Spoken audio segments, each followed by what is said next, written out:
Over thinking. Over திங்கிங்கிறது வந்து அப்பப்போ நிறைய பேர் சொல்லுவாங்க, ரொம்ப ஓவர் திங்க் பண்ணாத, ஓவர் திங்க் பண்ணாதன்னு. அதோட ரியல் மீனிங் என்ன? ஓவர் திங்கிங்னா என்ன? திங்கிங்க்கும் ஓவர் திங்கிங்க்கும் என்ன டிஃப்ரென்ஸ்? திங்கிங் வந்து நம்ம மைண்ட், நம்ம பிரெயின் பார்த்தீங்கன்னா இது வந்து ஒரு பெரிய கிஃப்ட் நம்ம கிடச்சிருக்கிறது. ஆனால் அதை நம்ம எப்படி யூஸ் பண்ணுறோன்னா, தேவையில்லாத எண்ணங்களை எல்லாம் உள்ளே எடுத்து அதை திருப்பி திருப்பி ரீசைக்கிள் பண்ணி அதை மைண்டில் ஓட விட்டுக்கிட்டே இருந்து அதையே யோசிச்சுக்கிட்டே இருந்து ப்ரெசண்ட்லேயே இருக்கிறது கிடையாது. இப்போ என்ன நடக்குது, இங்கே நம்ம என்ன செய்கிறோம், நம்ம எங்கே இருக்கோம், நம்ம அந்த இடத்துல தான் இருப்போம். ஆனால் மைண்ட் அங்கே இருக்காது. மைண்டு வேற எங்கேயோ அலப்பாஞ்சிக்கிட்டு போய்கிட்டே இருக்கும் வந்து. ஏன்னா எந்த ஒரு தாட் உங்களுக்கு ஒரு இம்பேக்டை உள்ளுக்குள்ளே கொடுத்துருக்கோ அந்த தாட்டை விட்டு உங்களால் ஈஸியாக வெளியே வர முடியாது. ஃபார் எக்ஸாம்பிள், நீங்கள் காரில் போய்கிட்டே இருக்கீங்க, நிறைய சைடில் பார்ப்பீங்க, மரங்கள் போகும், செடிகள் போகும், சில அனிமல்ஸ் போகும், வந்து கார்ஸ் நிறையா போகும். எல்லாம் உங்கள் மைண்டில் ஏறுறது கிடையாது. ஆனால் ஏதோ ஒரு கார், ஒரு ரெட் கலர் கார் உங்களுக்கு பிடிச்சதா இருக்கலாம், நீங்கள் ஏதோ டிவியில் பார்த்ததா இருக்கலாம், அது உங்களை பாஸ் பண்ணி போகிறப்ப அது உங்கள் மைண்டோட அட்டென்ஷனை டக்குன்னு எடுத்துரும். ஏன்னா ஏற்கனவே ஒரு பேட்டர்ன் அதை வச்சு உங்கள் மைண்டில் இருக்குது. ஸோ அது எடுத்த உடனே டக்குன்னு ஒரு தாட் உங்களுக்குள்ளே வந்துடும். இந்த கார் நம்ம அங்கே பார்த்தோமே, இது அப்படி இருந்தது, இதுக்குள்ளே உட்காந்தா எப்படி இருக்கும், இந்த மாதிரி அப்படியே ஒரு தாட் அப்படியே வரிசையாக நிறையா தாட்ஸ் வரையே ஆரம்பிச்சிடும் வந்து. இதுதான் வந்து அந்த பேட்டர்ன். இது மாதிரி இது வந்து இதில் என்ன தப்புன்னு நீங்கள் நினைக்கலாம். இதில் ஒரு தப்பும் கிடையாது. ஆனால் ஸ்டார்ட் பண்ண தெரிஞ்ச உங்களுக்கு அந்த தாட்டை ஸ்டாப் பண்ண தெரியலை. அதான் பிரச்சனை. எங்கே ஸ்டார்ட் பண்ணணும் எங்கே ஸ்டாப் பண்ணணும் நமக்கு தெரிய மாட்டேங்குது. ஒரு இதில் ஆரம்பித்தா அப்படியே ஒரு செயின் ரியாக்ஷன் மாதிரி அடுத்தடுத்து தாட் போய்கிட்டே இருக்கும் வந்து. ஸோ அந்த இடம் அதில் அந்த ஆப்ஜெக்டில் நமக்கு ஒரு இம்பேக்ட் ஆயிடுது. அதனால தான் வந்து எவ்வளோ விஷயங்கள் நம்மளை சுற்றி இருந்தாலும் எந்த ஒரு விஷயம் நமக்கு ஒரு ஏற்கனவே ஒரு பேட்டர்னில் இருக்கோ அதை மட்டும் நம்மளோட மைண்ட் வந்து எடுத்துக்கும்.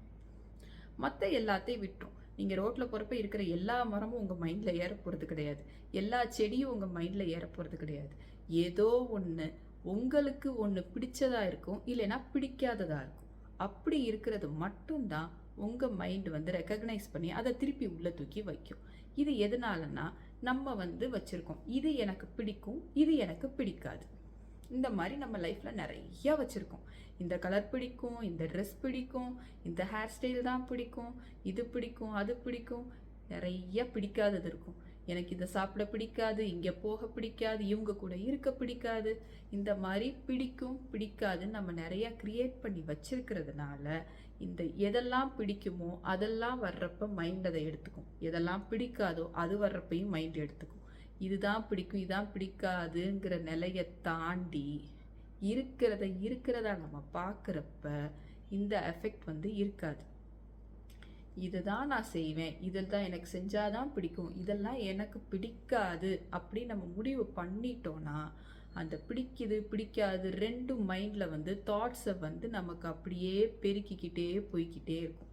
அதை நம்ம கண்ட்ரோலுக்கு நம்ம கொண்டு வர்றதே ரொம்ப கஷ்டமாயிரும் வந்து. இதுதான் வந்து ஓவர் திங்கிங், தாட்ஸு, திங்கிங் எல்லாமே இதுதான். திங்க் பண்ணணும், கண்டிப்பாக திங்க் பண்ணணும். ஒரு எழுதுகிறோம், ஒரு லெட்ரு எழுதுகிறோன்னா கூட நம்ம மைண்டில் வந்து ஒரு தாட் வந்த பிறகு தான் நம்மளால் எழுத முடியும். ஆனால் அந்த தாட் எங்கேருந்து வருது, ரியாலிட்டியிலேருந்து வருதா இல்லை பிரெயின் ஏற்கனவே ஏற்படுத்தி இருக்கிற ஒரு பேட்டர்ன்லேருந்து வருதா? இப்போ ஒருத்தவங்களை நம்ம பார்க்குறோன்னா அவங்கள நம்ம வந்து அப்போ இருக்கிற மாதிரி நம்ம பார்க்குறது கிடையாது.